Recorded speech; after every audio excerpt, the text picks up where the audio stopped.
Imagine you are starving, not hungry, starving.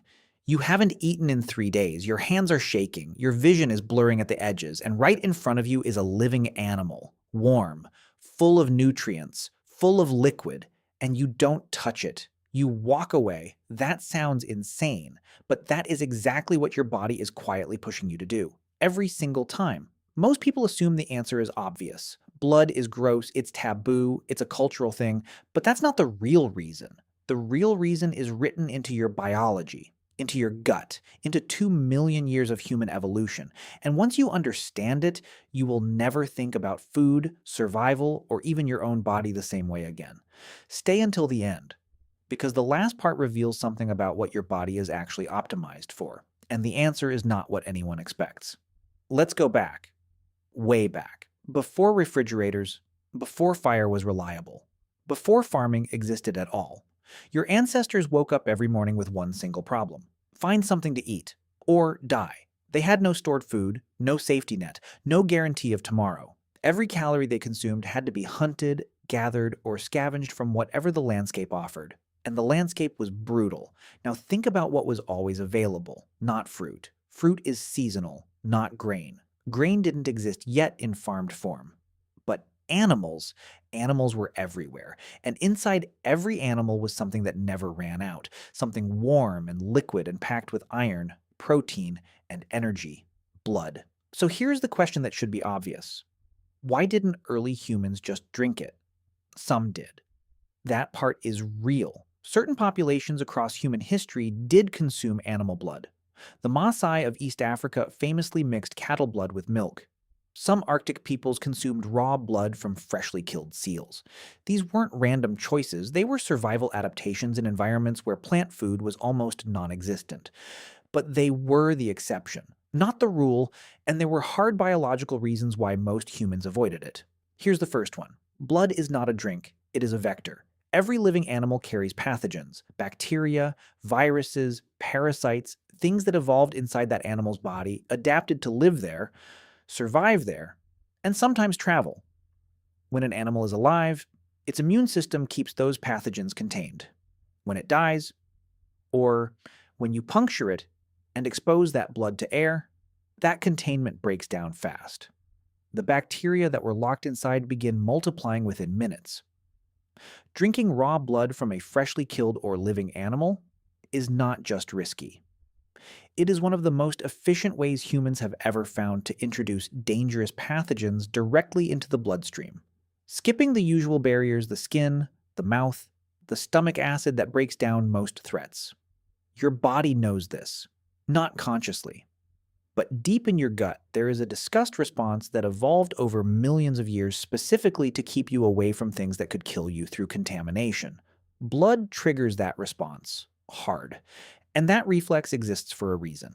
But here's what's fascinating: the pathogen problem alone doesn't explain it. Because humans are deeply adaptable. We learned to cook meat precisely to kill pathogens. We developed fermentation, smoking, drying. We are the species that figured out how to make almost anything safe to eat given enough time and fire. So why didn't that happen with blood? The answer goes deeper, into the chemistry of blood itself. Blood is extraordinarily high in iron. That sounds good. Iron is a nutrient. You need it. But the iron in blood, called heme iron, is absorbed by the human gut at a dramatically higher rate than the iron in plants or even cooked meat. In small amounts, that's fine. In large amounts, consumed regularly, it becomes toxic. Iron overload, a condition called hemochromatosis, causes organ damage. It attacks the liver first, then the heart, then the joints. High blood consumption, done regularly, would have slowly poisoned early humans. Not dramatically, not overnight, but consistently, quietly, lethally. Your body figured that out. It built the disgust response partly as a warning against this exact trap.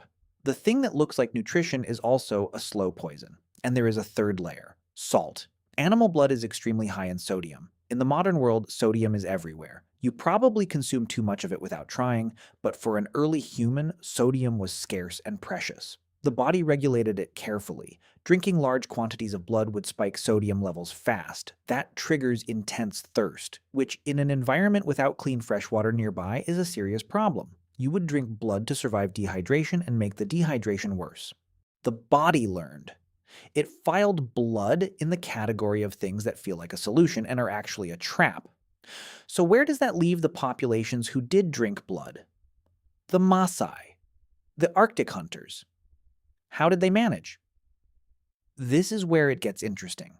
They consumed blood in small, controlled amounts, rarely as the primary food source, usually mixed with something that buffered the iron and sodium load, like milk or fat. And critically, these were populations whose genetics had adapted over centuries to handle higher blood consumption.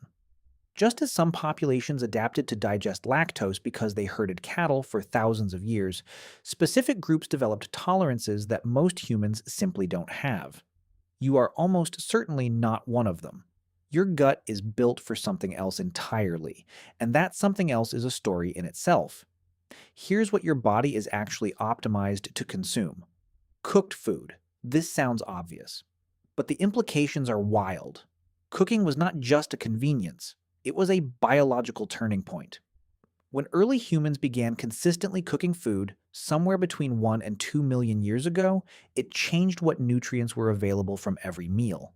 Cooking breaks down tough plant fibers. It denatures proteins, making them easier to absorb.